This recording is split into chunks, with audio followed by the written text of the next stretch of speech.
Hello and welcome to the D3 podcast. This is your host, Matt, joined as always by Sam and John. How's it going, boys? Bad. For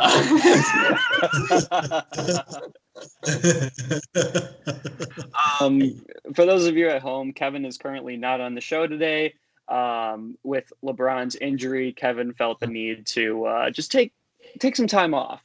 And then we look at John being on the podcast after U of I losing. And I think clearly we have the person who has the bigger stones right now. I'm a loose cannon today, baby. I've got nothing to lose. It was terrible. I've never seen... it's so awful to see your favorite team, like, finally, they're like, oh, yeah, we're a 1 seed. We're really good this year, like, legitimately great team. And then, sprinted through the fucking field and they just like hit a brick wall that's just like a fucking zone defense, and some fucking plumber looking big who looked like goddamn Nikola Jokic out there. It was disgusting. I feel terrible. I'm not happy, and this is pain. So I'm excited to podcast now. I think the real MVP goes to Sister Jean for Loyola College, who's like 100 years old and one of the biggest fans for that team. Go ahead. Yeah, it's funny.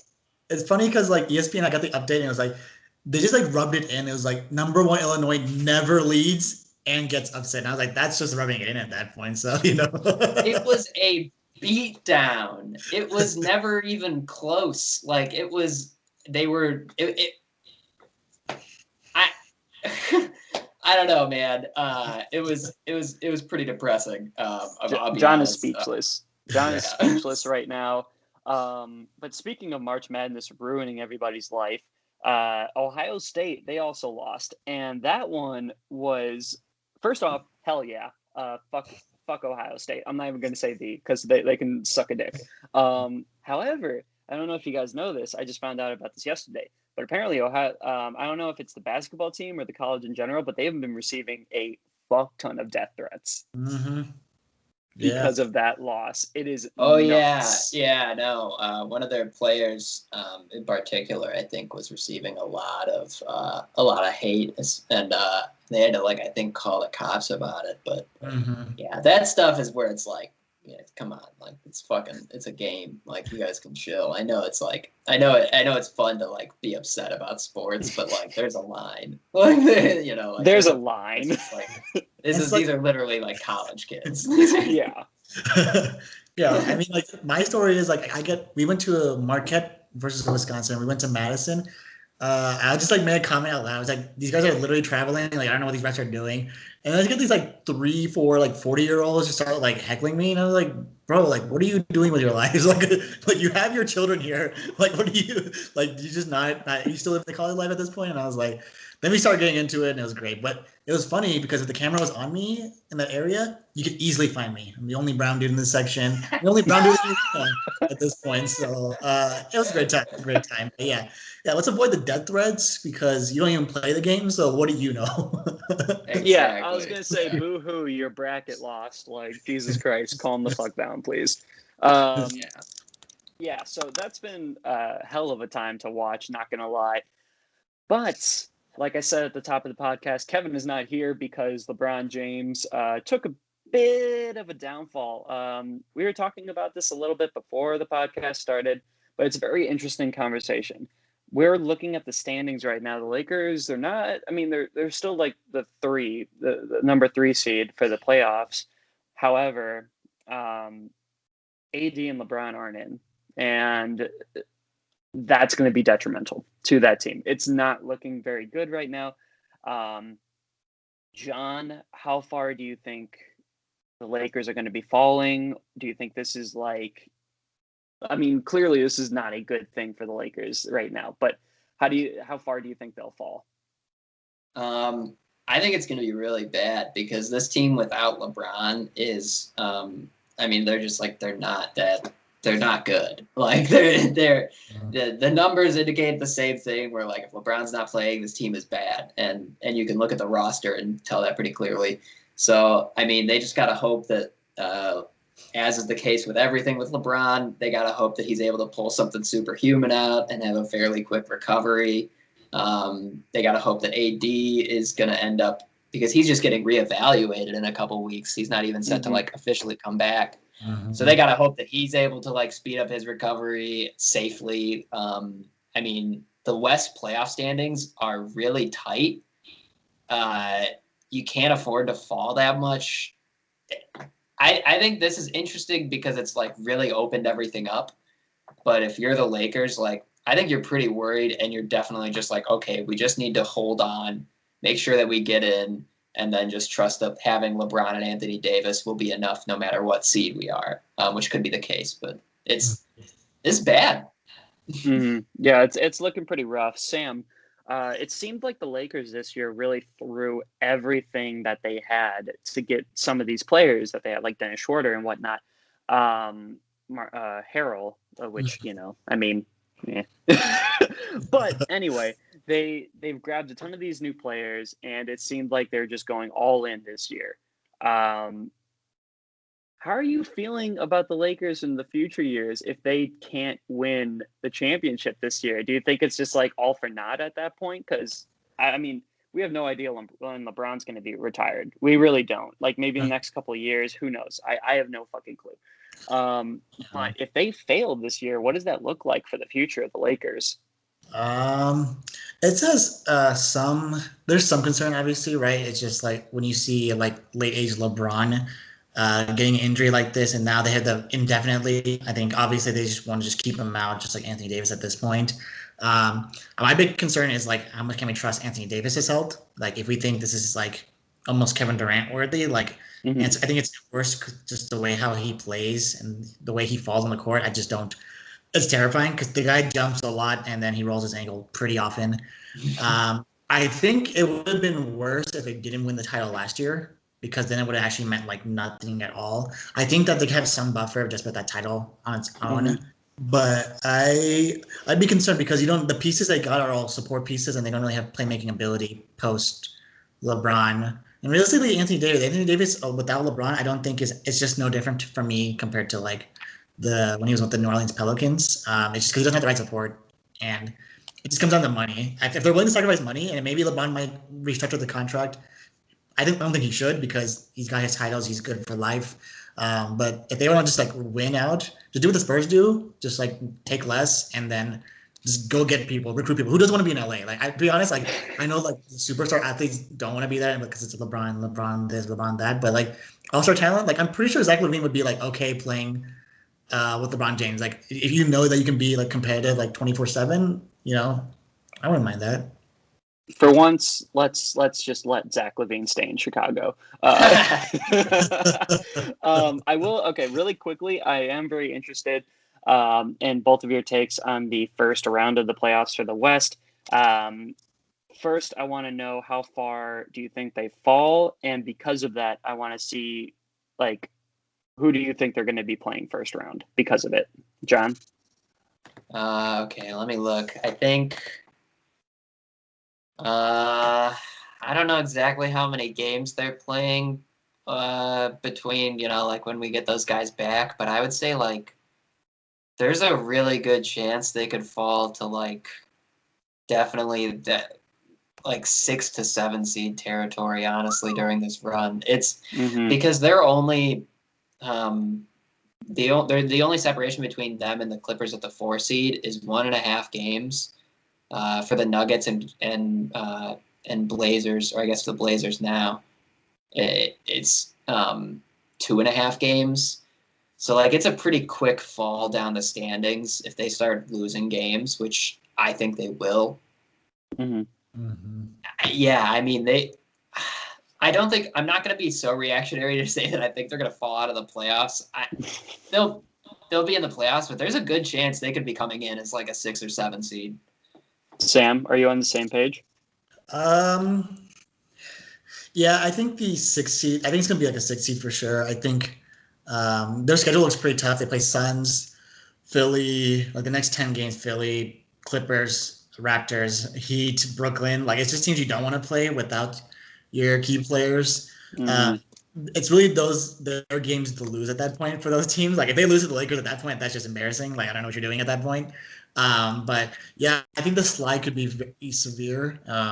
If LeBron was there, I think they could be like win loss. They could keep trading off, to be honest, and just like be 500. But without LeBron, someone's got to step up, and I don't see that from anyone on this roster. You're gonna see like Kyle Kuzma drop 40 one night and drop 6 the next night, and that's not what they need realistically. Mhm. But I think, and it'll be weird. It'll just be weird just knowing with the caliber of player that they have that they could fall that far down. I would say a 6 seed is probably the lowest they probably go though. Yeah, that's fair. Why don't we get into some recent trades that have happened? Sam, your boy, PJ Tucker to the Bucks. Let's go. Are we happy? Are we pumped for the Bucks? Because they're looking a little bit better. Not gonna lie. Hey, they're looking good. Giannis vibing for sure. And we just freed PJ Tucker. Finally gave him another shot. This is probably going to be his last shot, to be honest. Like, I don't think he's going to get a bag that's that big. But I don't think anyone like hates PJ Tucker. Like I think he's done a lot of grinding for Houston, guarding every big man possible. And I think they just did him dirty. I mean, Tillman Fertitta is a dirty owner and doesn't really care about anything, to be honest, besides his failing restaurants. But that's good. I think PJ got into a contender. I think, to be honest, I think it would have been more fun if he was with Brooklyn. And I think the key is just stack Brooklyn with a lot of players that just should get a ring. But I'm not sure. PJ's been really bad this season, though. Like, he's not been like that impactful. And I think that's just how the whole the switch up happened, where his role is just stick to the corner, and then just kind of stick with there. But I think PJ Tucker in the East is really good. I think there'll be a little less wear on him, and really just got to focus on the Miami, Brooklyn, and Philly. And that's all you have to focus on because you're guaranteed basically a 3rd seed at this point. So Sure. I'm good with PJ Tucker there. I think it's a good fit. Awesome. Sounds great. John, there are 2 other trades that we're going to talk about. Torrey Craig to the Suns and Trevor Ariza to Miami. Why don't I'll let you choose. Which one do you think is the most impactful and why? I don't think either of them are that impactful, honestly. I think that probably Trevor Ariza would be most likely to get playing time because Miami just needs a big wing really badly. So if Trevor Ariza is able to come in and give them, like, I don't know, somewhere between 10 to 20, like, solid minutes of wing defense and, like, credible three-point shooting, that would be good. That would be really helpful for them. So I think that Trevor Ariza probably is most likely to make an impact. But we also haven't – I don't think we've seen him play this year. I'm pretty sure that he's just been in OKC, stashed away. They were like, we don't want to let him get hurt. So, you know, we'll see if he's – we just don't know if he can even really, like, keep up anymore. We haven't seen him play. Yeah. So I'm rooting for him. I love this Miami team, and they've showed a lot of spunk lately. So probably Trevor Ariza, but I don't think either are like huge acquisitions. Sure, that makes sense. Let's get into some trade rumors. Sam, let's talk about the man, the myth, the legend, John Collins on Atlanta getting trade rumors to Minnesota. Hey, man. Yay or nay? I mean, Minnesota has made a statement saying they're dying to have him. Personally, I mean, you have to give him the bag. Like that's just how it works. If you after your rookie contract, you have to get paid the max. If you get double basically averaged.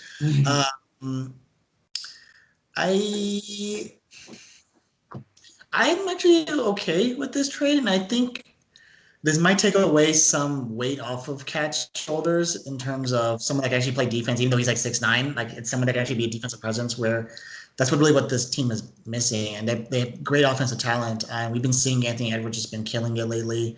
Carlton Towns, they came back pretty strong. I guess the new coach was a big change for them, and I think everyone's liking that. But it's a good honeymoon period, I guess I would say. But I'd be interested to see. I just don't. It's hard to trade a rookie contract when it's our last year because it's like, how do you even weight that value? Because anyone can match that contract at that point. So it had to be some sort of weird sign and trade. But I like the fit. I just don't think it's going to happen. Sure. John, with the burning question, the best player and the best dunker in the entire world, Aaron Gordon, Kevin's favorite player in the entire world. Rumors that he's available. Yeah. I think that Aaron Gordon could be helpful in the right situation. Sure. I think that Orlando's basically like, they're like, look, we suck, we're miserable, everyone keeps getting hurt. Let's just try to get some fucking value for something, and hopefully next year or the future will be better. I think there's a lot of teams that could use Aaron Gordon. I think, for example, like I think the Celtics could really benefit from having Aaron Gordon. He's a really when he's healthy, he's like a really good like switchable defender because he's just so athletic and a good rim running presence, a good like come or go kind of wishy washy shooter, but like not terrible. So the Celtics could be helped by him. The Warriors could probably use him. I could see like, an intra-Florida trade, like maybe Miami could use someone like him too. But I think there will be teams trying to get Aaron Gordon. I think Brian Windhorst is the one who said he's available right now. And so if that's true, I would be surprised if no one tried to snatch him up, because on a contender, he could be really useful. So, sure. But in Orlando, they don't need him, and he's not. No, they really don't. Absolutely. Next big trade rumor, Sam. We have Oladipo. I mean, I guess this is probably one of those big rumors where it's just like we're just kind of waiting for it to happen at this point. It's more so because he's already come out and said like, "Hey, I do not really want to be on this team." Where are we thinking of him going? I think he's mentioned that he wants to go to the Heat previously. Is that maybe top choice, or what are you thinking? Oladipo, more like Ola. Oh no, because I don't want to take this. He got dealt a bad hand. I mean, like the injury did really kind of screw up his career in Indiana. And I think he was actually very good in Indiana. I'm surprised Indiana did this. I'm actually not mad with Indiana on the trade, but I was just kind of surprised on the flip. But I think everyone wants to go to the Heat. I think it's either like I'm gonna go to Brooklyn or I want to go to the Heat. Like it's nothing more from that point. Because like I said, if you win Miami, you lose in Miami, you're still in Miami, so it's a great time. I'm just kind of confused what his interests are. Is he about being the centerpiece, or is he about just kind of fitting in again? And for me, if going to the Heat, I don't think you're back. You're not a centerpiece, right? It comes down to the dynamic duo of like Bam and Jimmy Butler. Do I see it maybe working? It might work, honestly, if you have some of your younger guys being weaker from the shooting talent standpoint. I'm not sure what you can trade at this point. Like, is it Tyler Hero worthy? To me, I'm like, I don't think so. Like, I still rather work on Tyler Hero because I think you guys can actually make him like pretty solid talent. Yeah. But I'm not surprised if he would go to the Heat. I think it would actually be okay. I wouldn't be mad. Okay, fair enough. John, I'm just going to bring this one up first. It's a little bit further down the dock, but the Bulls do not feel like trading Thad Young. Why? What?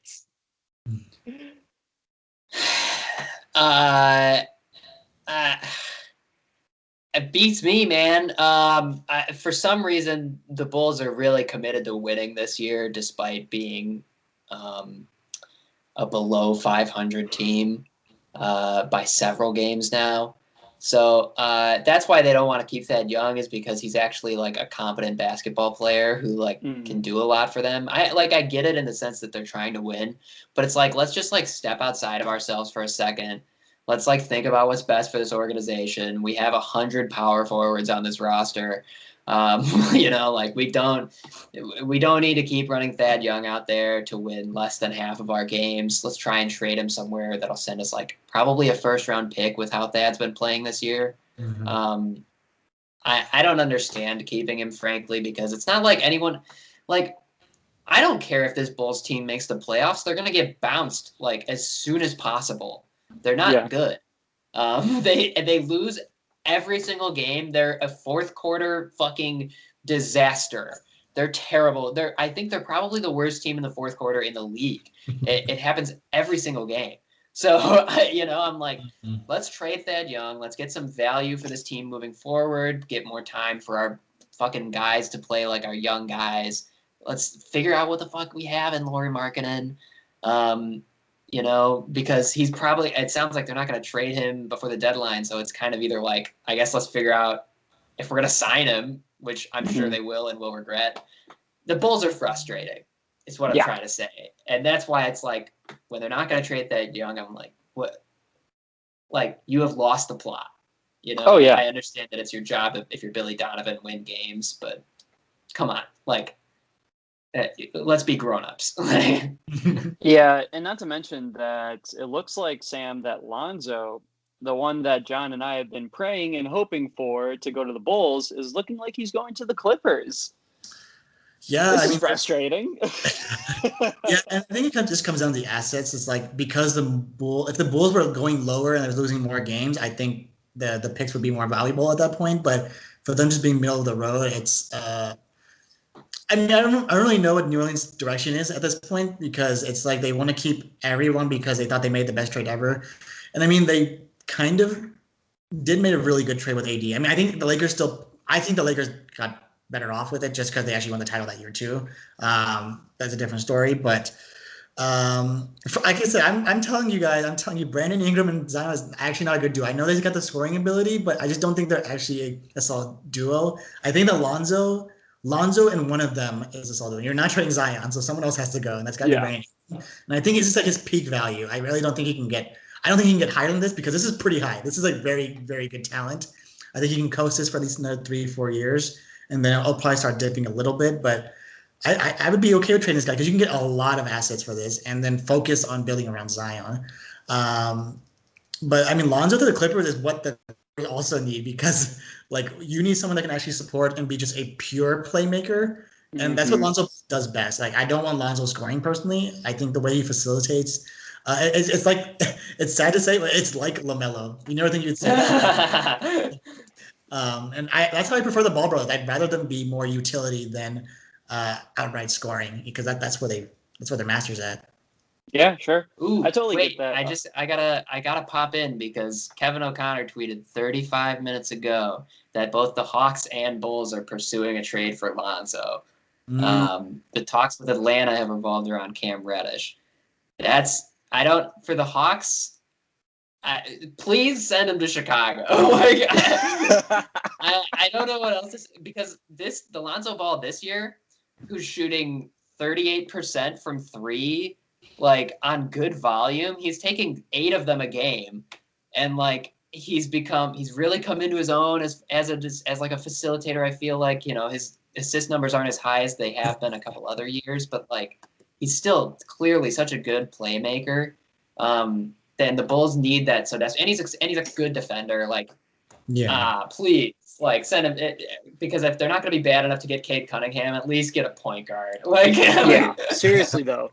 And like, I don't understand. Maybe you guys can help me. I don't understand what the need for the fucking Hawks to get Lonzo, because he's a point guard, right? He's a facilitator and whatnot. He's not your shooter. Like, would you put Trae Young as the 2, even though he's like the tiniest motherfucker in the world? I think pretty much, yeah. I think in theory that would indicate they want to like run Trae off the ball more, which is fine. I'm sure that that's when Trae would actually have to learn how to play like Steph Curry. You know, actually like be an off-ball player who can like dominate in that way too. And Lonzo's just a really good player. You know, he will never be as good as his brother. You know, I don't think that's kind of sad. We can all accept that now. The ceiling just isn't there. But the Lonzo we're getting is like someone who would be like, I mean, that's a point guard I would want on my team. Like, almost every time. If you don't already have like one of the elite point guards, then you want a guy like Lonzo who's just like really, really good. Yeah, I think to add on to that, I think Lonzo with the Hawks would actually be pretty solid. It really just comes down to the Trae Young ego. That's able to cool down, kind of just accept the role. Because to me, I think that combo would actually be no different than Brooklyn's combo. Kyrie Irving, as we consider the point guard, I think is actually much better as a shooting guard. And we're seeing them. They're just getting dubs after dubs after dubs without even trying, realistically. I just, and it honestly reminds me of the Phoenix Suns. I think Lonzo takes on the Chris Paul role where you want to focus as pure facilitator, and having Devin Booker be his true role. Sure, Devin Booker doesn't put the real stats, necessarily, but I think they're more meaningful stats than dropping like 71 points in a 20-point loss, So it's like, Right. I actually kind of like Lonzo. I thought about it too. I was like, that's kind of ridiculous. Why did they do this? But I mean, Atlanta GM's also got his head on the chopping block. So, these guys are just panicking. Yeah. So I agree. Yeah. That's interesting. I can't wait to see what happens with Lonzo. It sounds like he will be moving. It's a bummer because I love Lonzo and Zion. They're such a good pair. Sure. Like, I'm interested because Lonzo's the kind of player who could he just would really help a team. Like, God, he would be so great on the Bulls. I think he's honestly exactly what the Bulls need. But moving forward, we're gonna move over to some news that's been going on lately. Some players that have been very, very hot. First round draft pick Anthony Edwards. He's finally playing very, very well. Last 6 games, 27 points per game on average, 2.8 assists, 6.2 rebounds, and 1.5 steals. Sam, as the Minnesota lover of the podcast, man, I'm just kidding. Or is this kind of like a very sporadic thing? Do we see this continuing? Is this something that's that we see this long term, or do we just think that he's just been on fire lately and that's going to simmer down? Like I said, I think this is the honeymoon period. This is where everyone can kind of just play how they want. Well, they're getting wins, so I'm genuinely impressed. It's a good question. I heard CJ McCollum made a statement saying that Anthony Edwards should be a co-rookie of the year, and I was like, that's a big of a stretch. I'm just saying 6 games shouldn't be like a dictatorship at that point of like how much we should give like Anthony Edwards that much praise. I like the stats. Once again, you're just on a losing team. I think when all the balls actually have more direct impact because the team's in the playoffs. Everyone said that the Charlotte Hornets were going to be the worst team in the NBA this season, and they're the 6th seed basically. And so I can't even be mad at that. But for Anthony Edwards, I think this is good. I think this is showing his actual interest and passion for basketball based off those interviews he had pre-draft. And I hope it continues. I think it's just going to be a slow burn for him. I think he's going to be so much better afterward, but I think he's going to start coasting for a bit because there's just no need to play this aggressive. Yeah, absolutely. And John, I'm gonna ask both of you guys just a couple more questions, and then we'll get to the game of the week. The Heat are a 5 seed after a very, very hard start, very, very rough start. But right now they're neck and neck with Atlanta for the 4, which is another surprising thing that Atlanta is that far up. Shut up, Sam. Sam's over here just like called it. Whatever. How are we feeling about the Heat so far, John? I think the Heat are a really good team, and I think that they're gonna probably finish. I think they'll finish top 4 for sure. I don't think Atlanta will be able to like carry that long enough to like keep them out of there. As long as the Heat can stay healthy, especially Jimmy Butler and Bam. I mean, look, like Jimmy Butler's. This is like the Jimmy Butler we saw in the finals, and we're seeing him like bring that into the regular season. This is like. How well he's been playing has been a revelation. Like, because now he's really doing it all. It's not just like the guy who's like, oh, we all love Jimmy Butler because he plays really great defense, and he'll score like 21 and 5 and 4 will be like his stat line every night. This year he's like almost averaging a triple double. He's a much more reliable scorer because he's been so much more aggressive about it. Like, this Jimmy Butler is fully Jimmy buckets, like fully elevated into it. I'm having a great time with this Heat team. Bam's been really good, and like, yeah, he has. I don't know. I like this Heat team, and I think they'll be a top 4 seed. I question. It depends on how much Philadelphia loses, I guess. But Embiid won't be gone that long, so I don't know. Yeah, that's absolutely fair. Do you see them going decently far in the playoffs, like second round, or do you think they lose second round? Because I think they win first round. I think they'll win the first round, and because just looking at the teams that they might play if they are 4 seed, I'm not like scared of any of them. Yeah. And I think like that's where it gets interesting, like maybe they come up against the Bucks again, and it's like, okay, have the Bucks learned anything, which we'll talk about a little more, I think, in the next episode. I wrote something down, but I think the Bucks have learned a little something this year, but I don't know. I don't think this Heat is a finals team because I think the Nets are just so much better than everyone else. But, Sure. They're really good. Yeah.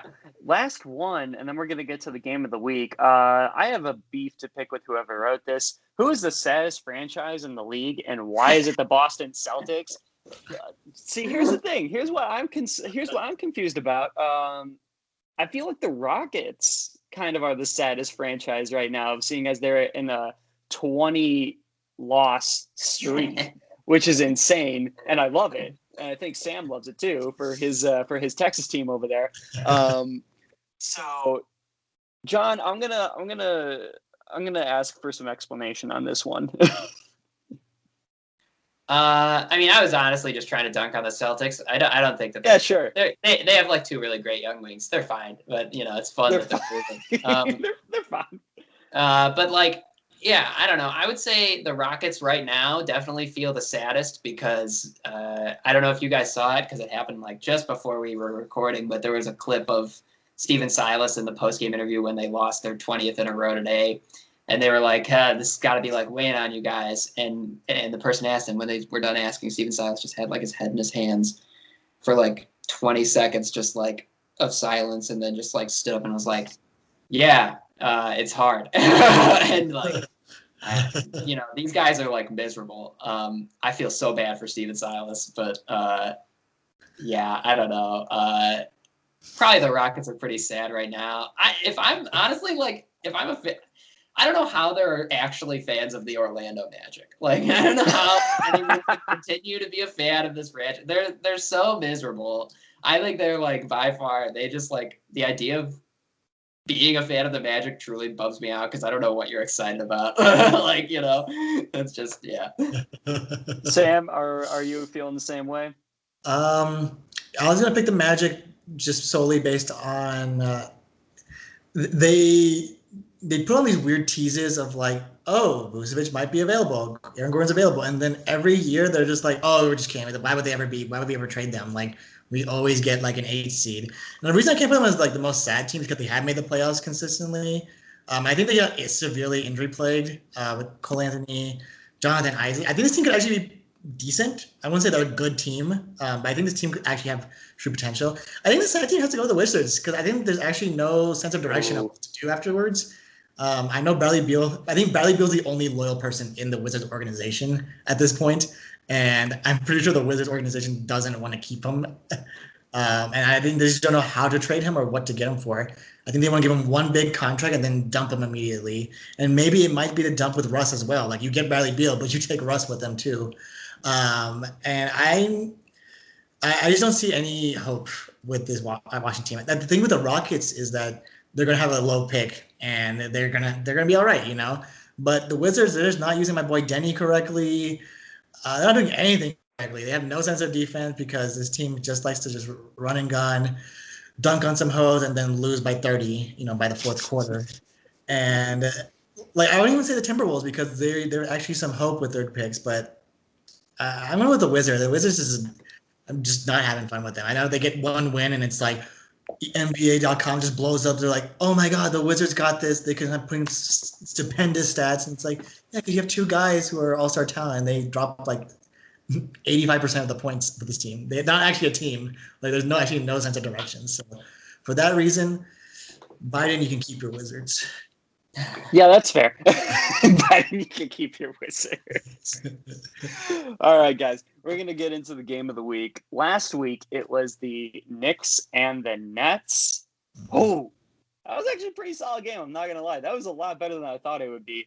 Sam, yeah, I was pleasantly surprised. Sam, I want your reactions first, and then we'll go to John. Overall, great game. I told you guys. That's why I picked it. And you guys were like, "No way! There's no way it's gonna be a good game." Told you. Hey, you got me. This is a good game. It was a bullshit call by the refs. Scott Foster has no idea what he's doing. That was not travel on Julius Randle. That was a horrendous call, but it was really concerning because I think by the second quarter they're down by like 13 or 15 points, and I was like, oh man, I'm gonna have to eat my words right now. Like it's gonna be bad. But you guys can stick with it. I think that's the whole Tom Thibodeau system is that they'll never be out of it. Like you know them as the Knicks, they're an embarrassing organization, but I think the culture is really changing from at least the team standpoint. Management's a different story, but this Knicks team is maybe it's not this year. I think they are actually pretty good this year, but pick up one more piece, and I think this team it's an attractive point now. I think I want to be in New York. I want to shit on the Brooklyn Nets because they got everyone. You know, let's beat the Brooklyn Nets every time, and I think it's doable. And I enjoyed this game overall. I think Julius Randle is an interesting piece. I don't know if he is the future. I think this could just be like a hot spot for him. Yeah. But I think it's enough to at least attract talent back to the Knicks. So I'm enjoying this. I'm enjoying this a lot. John? It was a really good game. The Knicks outscored them in the fourth quarter. Like it was actually like really intense. So I don't have too much to add. I just think that like it's fun that it is fun when the Knicks are like a fun team. And they did it pretty organically. And so that's exciting. The Nets are really good, every single at the end of every single Nets game, it's just like the Nets are really good. Like that's just like really that's good. Where we're at. That's also specifically why this week I made a point to not pick for this coming game of the week. I was like, we're not picking the Nets again. We have no reason to pick the Lakers, so we're not picking them. Yeah, this week we have Portland versus Miami. This is actually very, very interesting. Both teams are looking very, very good. Miami finally picked up the pace, and Portland is currently the fifth seed. Fifth seed for the actually they're both a fifth seed. Okay, very solid. Sam, I'll start with you first. When we're looking at this game, first off, who do we think is going to win? Over under of 220 points, and then MVP of the game. I think the team to watch really is going to be Portland, and I think it's just 3-0 since CJ McCollum's returned. Had a bit of a slow start, but then he came back. It's like CJ never left. And I want to give a shout out because I think Dame should be easily top 3 in MVP count. If he can get to a 4th seed, I think he can actually do it. But the way that he's been able to keep this team afloat, I think everyone wrote off Portland as soon as CJ. As soon as you saw Carmelo Anthony got the starting role, you're like, okay, this is a problem. Like this shouldn't happen. But Carmelo, everyone knows their role. That's what I like about Portland is that they're keeping the same roster over and over again, and I think they just get better. They did build that chemistry really well. The problem is that they get the one really bad injury when they have like one of the best teams, like Yusuf Nurkic, who should be coming back, I think, next week maybe. And I think that's what they need. We need the old Nurk back playing that defensive presence because that guy was huge for them 2 years ago. And it's a shame we didn't get to see him in the playoffs that year. But I'm going to get CJ McCollum, though. I think that's going to be the guy to watch out because that guy's going to be on a revenge game. I mean, not a revenge game, but at least a return to his excellence so far this season. I think it's going to be easily over 220. I mean, like everyone in the NBA besides – I don't know who it was, but I think it was 2 days ago. There was a score of 87-86, and I was like, "Why did this happen? Like, how did this happen? Like, this doesn't make any sense." It's gonna be easily over 220. I'm gonna be CJ McCollum. I think he's the guy who's gonna be the carry for this Portland roster. I think Dame's gonna be a little bit off, but if Dame's off, CJ's on. So sounds good, John. Yeah, I'm actually really excited for this game because they have 2 versions of like the same archetype, like. Damian Lillard and Jimmy Butler are like the same personality as far as just like I'm a dude who's going to come in there and absolutely murder you like all by myself if I have to because that's just what I do and it works. But they do it from completely different angles. Like they're completely different players, but I just love that they share that mentality. So this will be a really fun game because I think both of these teams are maybe a little bit better than their seeding would have you think. What Damian Lillard has done to keep this Portland team they're now the uncontested 5th seed unless they lose tonight. the fact that he's done that with this roster without CJ for so much and Nurk, like, it's amazing. Dame's MVP candidacy should be something that's taken very seriously because he's been incredible. So I don't know, man. I just think it's going to be really fun. CJ, before like he got hurt, was making 4.7 threes a game, or 4.7 or 4.8 threes a game, which is insane. Like that's actually like hot, just below. That's like just below the Steph record-breaking pace. Like I think Steph made 5.1 when he made 402 threes. So CJ was like really on one. If he can return to that form, I got to be honest, I would be pretty scared to play Portland for like the rest of the year because this team is really interesting. I would definitely pick the over on this game. And I think Portland's going to win. I really like this Portland team, man. As much as I love Miami too, like Portland, I love it. I love Dame, and I think he's finally, fully in the light of like everyone is like Dame's great. He's the best fourth quarter player in the league. So if it's close, I'm definitely trusting Portland, and yeah, so I got Portland winning. I think having, probably CJ, I guess you could call him like the kind of X factor since he's still getting his footing, but yeah. But yeah, this will be a really fun game, I think, because these are just two really scrappy teams. Like they play hard. See, the thing that I love about Portland is that they know who they are. They've always kind of had that feeling of like we're going to be mid-tier playoff round, but we're going to make it as fun as possible. We're gonna have you on the edge of your seats every single time. Like they may not get far in the playoffs, but they're still fire to watch. They're still so entertaining. And I absolutely love how almost like counter, like personality wise, Dame is to CJ, because Dame is just like you said, John, he's going to be in your face. And CJ just kind of seems like this chill dude who's just like, who knows who he is, who's just been an elite tier shooter and whatnot. I do like Portland for this game. I will say I do like Portland for this game. The over is pretty obvious, and I'm gonna give it to Dame. I think Dame is going to be like the top player of the game essentially. But I do agree that the X factor would be CJ McCollum. All I want is good things for CJ McCollum. That's all I want, man. I love that guy. He's awesome. All right, so. Thank you, ladies and gentlemen, for listening to the podcast. This is the Deep 3 Pod. You guys can find us on. You can find us on Instagram and on Twitter at the Deep 3 Pod. Email us any questions at the deep3pod@gmail.com. And we are forcing our meme slave Kevin to post as many memes as he possibly can. Currently, we're just keep badgering him as much as we can. For all of your entertainment, specifically for your entertainment. So thank you guys so much for listening to the show. Peace out. March Madness, March Sadness.